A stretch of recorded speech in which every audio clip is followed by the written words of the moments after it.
Hey guys, so today I wanted to review this Logitech webcam. I really like this webcam, guys. It's this basic webcam that you can use for conference calls, meetings, Zoom meetings, school classes, things like that. Now, I love that it has a head that you can move around. So you can just move it around until you hit the spot that you like the best.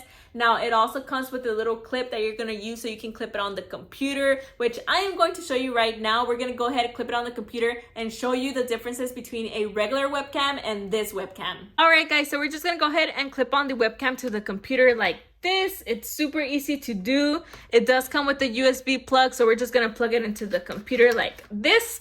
So as you can see, we have the camera from the computer, and now we're going to switch it off to the webcam. So this is the webcam right here. So this is the webcam.